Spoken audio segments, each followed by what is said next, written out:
पहचानेंगे? उसके लंबाई चौड़ाई से नापेंगे उसको, या उसके खेल की प्रतिभा से नापेंगे? कैसे नापेंगे बताइए? खेल की प्रतिभा से। एक अच्छे खिलाड़ी को उसकी खेलने की प्रतिभा से अच्छा माना जाता है, लंबाई चौड़ाई से तो नहीं माना जाता। लंबाई चौड़ाई का पैमाना बन जाएगा तो बेचारे सचिन तेंदुलकर का क्या होगा? एक अच्छे संगीतकार का जो परिचय है उसे शरीर के लंबाई चौड़ाई से या उसके गायन की प्रतिभा से, उसके गायन की प्रतिभा से मानते नहीं मानते? एक अच्छा गायक अपनी गायकी की प्रतिभा से अच्छा माना जाता है, एक अच्छा खिलाड़ी अपने खेल की अच्छी प्रतिभा से अच्छा माना जाता है। एक इंसान अपने अच्छे इंसानी गुणों से अच्छा क्यों नहीं माना जाता? हम बड़ा आदमी उसे क्यों समझ लेते हैं जिसके पास केवल धन है या जिसके पास सत्ता है? हम बड़ा आदमी उसे क्यों नहीं मानते जिसके पास बड़ा हृदय है, जिसके पास बड़ा दिल है? पैसा भले उसके पास कम है, लेकिन वो किसी गरीब को देखता है तो उसकी मदद करने के लिए उसके बाहें फड़क उठती है। बड़ा आदमी है, दिल वाला आदमी, यह है बड़ा। कोई आदमी देखे किसी के कष्ट में है, कोई मुसीबत में है, और उस कष्ट और मुसीबत को हटाने के लिए, दूर करने के लिए जो जूझ जाए, उससे बड़ा आदमी इस संसार में कोई नहीं हो सकता। और बड़प्पन का यह पैमाना जिस दिन इंसान ओढ़ लेगा अपने ऊपर, उस दिन धरती स्वर्ग बन जाएगी, मनुष्य देवता बन जाएगा। इसी के लिए अभियान है, अभियान है। हम युवा शक्ति को इसीलिए आह्वान करना चाहते हैं कि साहब आप ऐसे महान बनिए। और ये प्रेरणा, ये एक अच्छे इंसान बनने की प्रेरणा अगर कोई आपको दे सकता है तो ये भारत की मिट्टी दे सकते हैं, भारत के संस्कार दे सकते हैं।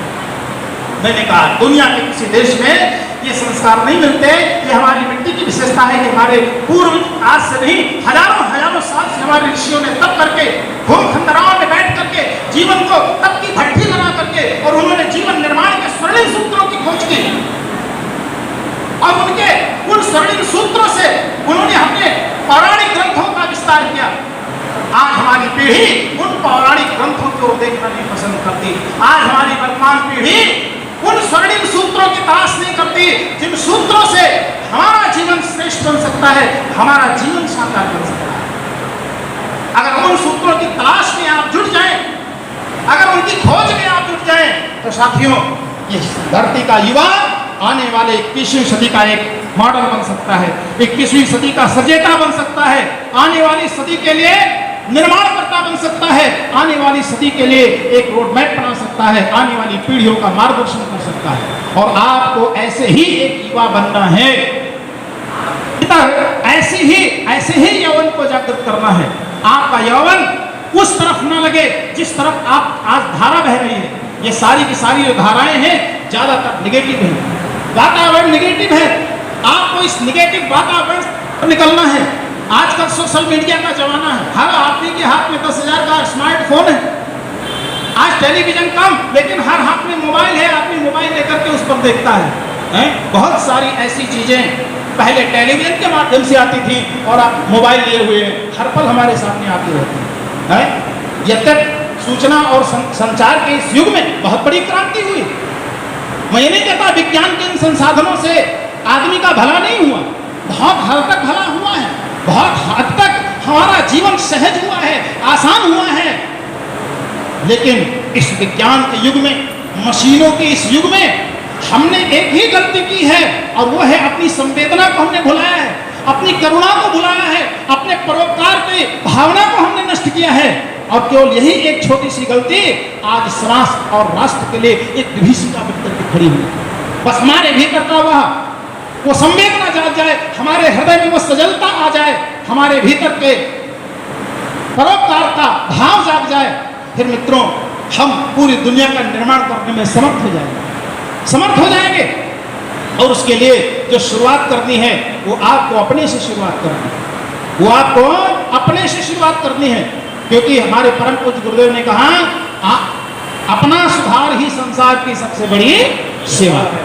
अपना सुधार शुरुआत कहाँ से करेंगे? हमारे अभी एक भाई जब बोल रहे थे तो आपको यही समझा रहे थे कि गायत्री परिवार कहता है हम बदलेंगे तो युग बदलेगा, हम जमाने को बदलेंगे, लेकिन शुरुआत कहाँ से करेंगे?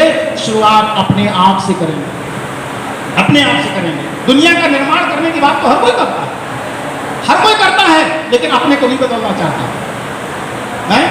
बड़ी बड़ी सभाओं में बहुत सारे लोग इकट्ठा होते हैं, बड़े बड़े मंच सजते हैं और राष्ट्र निर्माण की बड़ी बड़ी घोषणाएं होती हैं, लेकिन उसमें है कोई जो अपने निर्माण की बात करता?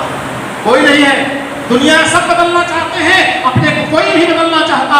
एक गायत्री परिवार है आज के समय में, एक ऐसा संगठन है, एक ऐसा तंत्र है जिसने कहा हम बदलेंगे तो यूं बदलेगा। अपने से सुधार शुरू किया है, अपने से सुधारने की कोशिश की है, अपने आप से शुरुआत की है। अपने को पहले हमने नशा मुक्त बनाया है, हमने अपने जीवन को पहले बीड़ी सिगरेट तंबाकू नशे इन सबसे हमने अपने आप को दूर किया है। हमने अपने जीवन में छुआछूत और भेदभाव की परंपराओं को खत्म किया है, और तब हम समाज में उतरे हैं, तब हम समाज में उतरे हैं। इसलिए इतने बड़े करोड़ों करोड़ों लोगों को संगठित करने में और एक झंडे के लाने में हम समर्थ हुए। आज दुनिया 15 करोड़ लोग, 15 करोड़ लोग जिन्होंने युग निर्माण का झंडा हाथ में उठा करके और 21वीं सदी उज्जवल भविष्य का नारा जो लोग लगा रहे हैं पूरी दुनिया में, ये 15 करोड़ लोग इसी से इकट्ठा हुए। हम समाज में बीड़ी पीते, सिगरेट पीते, हम भ्रष्टाचार करते और बाद में समाज में आकर के लोगों की सुधार की बात करते तो कोई नहीं सुनने वाला था, कोई नहीं सुनने वाला था, है? और आध्यात्मिक मंच का काम भी यही है कि हम राष्ट्र में जन चेतना जगाने का काम करें। हमारा काम भी, हमारे गुरुदेव ने कहा कि जन चेतना जगाइए। जन चेतना जगाने का अभियान दुनिया का सबसे बड़ा अभियान है। पुल टूट जाए तो उसका काम, उसको बनाने का काम सरकार का है। सड़कें बिगड़ जाए उनको बनाने का काम सरकार का है। भौतिक सुविधाओं के विकास का काम सरकार का है। सरकार अपने हिसाब से काम करती है, उसके सहयोगी बड़ी अच्छी बात है, लेकिन लोगों के चरित्र को बदलना, लोगों के चिंतन को बदलना, लोगों के व्यवहार को बदलना, लोगों में संस्कारों का बीजारोपण करना, ये काम सिर्फ और सिर्फ अध्यात्म जगत का है, अध्यात्म जगत का है। इसलिए जब सच्ची क्रांति आएगी, चेतना के क्षेत्र में अगर कभी क्रांति आएगी तो आध्यात्मिक तत्व से भर ही आएगी। आध्यात्मिक पृष्ठभूमि पर ही मनुष्य का निर्माण किया जा सकता है, दुनिया की कोई ताकत नहीं कर सकती है। इसी तो कवि ने कहा था, प्रगति पथ पर ध्वजा नूतन सदा अध्यात्म में बांधी, प्रगति पथ पर ध्वजा नूतन सदा अध्यात्म में बांधी, इसी की शक्ति लाती है प्रबंधन क्रांति की आंधी, धरा पर राज्य की ताकत गिरा सकती है एटम बम, नहीं उत्पन्न कर सकती विवेकानंद या गांधी। विवेकानंद और गांधी जैसी आत्माओं को अगर जन्म देना हो, उसके लिए आध्यात्मिक चेतना जगाने का काम करना होगा। और जब आध्यात्मिक चेतना आपके भीतर जागेगी, आपकी प्रसन्नता को तोड़ेगी, तो आपके भीतर एक हनुमान जैसा शौर्य जागेगा और फिर कुछ कर गुजरने के लिए, सच्चे अर्थों में कुछ कर गुजरने के लिए आपकी बाहों में धड़कन पैदा होगी। इस विराट मानव जाति के लिए आपके भीतर करुणा पैदा होगी, और ये करुणा आपको बुद्ध बना देगी, यही करुणा आपको भगवान बना देगी, यही करुणा आपको महावीर बना देगी, यही करुणा आपको ऋषि और संत बना देगी। ये करुणा जिस दिन पैदा होती है, ये करुणा ही पैदा हुई थी भगवान श्री राम के भीतर, जब उनको विश्वामित्र जी लेकर के जा रहे थे। उन्होंने जंगल में हड्डियों का ढेर दिखाया। राम जी ने पूछा, साहब ये ढेर किसका है? तो जो वर्णन किया उन्होंने कि किस प्रकार से इस जंगल में रहने वाले राक्षसों ने मिलजुल करके और सारे के सारे आसपास की बस्तियों को, लोगों को पकड़ पकड़ करके उनको मार डाला, उनके मांसों को नोच नोच कर खा लिया, पका कर खा लिया, उनकी हड्डियों का ढेर है। जब देखा इतने विराट अत्याचार, इतना अत्याचार, कोई बोलने को तैयार नहीं था, कोई बोलने वाला नहीं था। तब भगवान श्री राम की आंखों में आंसू छलके, और जब आंसू छलके करुणा जागी तो उन्होंने संकल्प लिया, निश्चरहीन करो मैं भुज उठाए प्रण की। तब उनके भीतर एक प्रण जागा, और इसी प्रण से, इसी संकल्प से ये रावणी शक्ति का विनाश हुआ, धरती राक्षसों से मुक्त हुई और धरती पर राम राज्य का वातावरण बना, राम राज्य का वातावरण बना। आज ऐसे ही संकल्प की आवश्यकता है, आज ऐसे ही संकल्प की आवश्यकता है।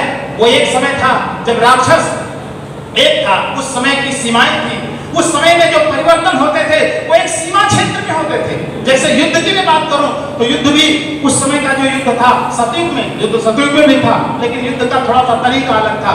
वो युद्ध जो था वो एक दो लोगों के बीच हुआ करता था। सतयुग में जो युद्ध होते थे वो दो लोगों के बीच में होते थे। कोई देवलोक में रहता है, कोई पाताल लोक में रहता है, कोई किसी लोक में रहता है, कोई किसी लोक में रहता है। तो वहां जो युद्ध, आप जब कभी सतयुग के युद्ध को खोजेंगे तो वहां जो युद्ध होते थे वो दो लोगों के बीच में होते थे। एक लोक का व्यक्ति दूसरे लोक में जाके चढ़ाई कर रहा था। लेकिन जब युद्ध थोड़ा, जब समय बदला, सतयुग के बाद जब त्रेता आया तो युद्ध जो था वो भी थोड़ा करीब आ गया। जो युद्ध दो लोगों के बीच में था, त्रेता में वही युद्ध दो देशों के बीच में आ गया है। तो देशों के बीच में त्रेता में युद्ध आ गया, एक तरफ भारत और एक तरफ लंका, एक तरफ भारत और एक तरफ लंका। सतयुग में जो युद्ध दो लोगों के बीच में था, त्रेता में वो युद्ध दो देशों के बीच में शुरू हुआ। और जब युग फिर बदला, युग आया द्वापर, तो युद्ध भी थोड़ा और नजदीक आया। त्रेता में जो युद्ध दो देशों के बीच में था, द्वापर में वही युद्ध दो परिवारों के बीच में आ गया। एक तरफ कौरव थे और एक तरफ पांडव थे। ये दो परिवारों के बीच में युद्ध शुरू हो गया।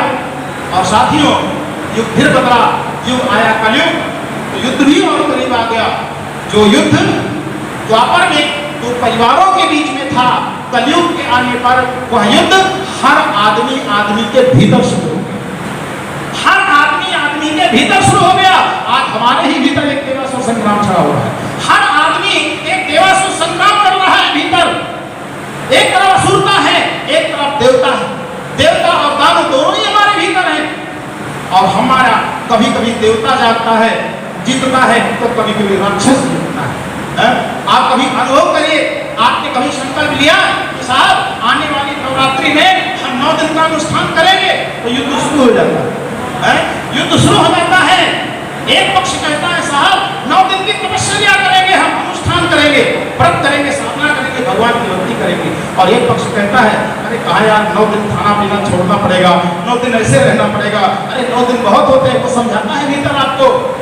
तो जिनके भीतर का राम जीतता है वो तपस्या कर लेता है 9 दिन का, और जिसके भीतर का रावण जीतता है वो छोड़ देता है, वो नहीं करता है। हर अच्छे संकट में द्वंद्व छिड़ा हुआ है। आज एक द्वंद्व से हम और आप जूझ रहे हैं।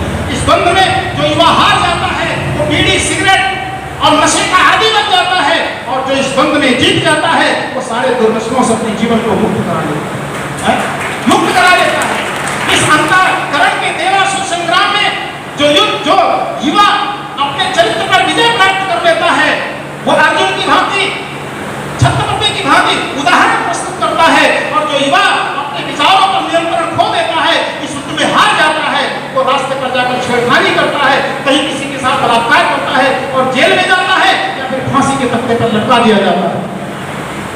आपको भी इस देवासुर संग्राम में एक विजय प्राप्त करनी है कि हम हीनता की ओर नहीं बढ़ेंगे, हम श्रेष्ठता की ओर बढ़ेंगे। हम हीनता की ओर नहीं बढ़ेंगे, हम श्रेष्ठता की ओर बढ़ेंगे। तो शुरुआत कहाँ से करनी है? शुरुआत आपको अपने आप से करनी है। अपने आप से शुरुआत करनी है, अपने आप से। क्यों? अगर हमने अपने आप को नहीं बनाया तो फिर हमारा सारा बनना दो कौड़ी का है। मैंने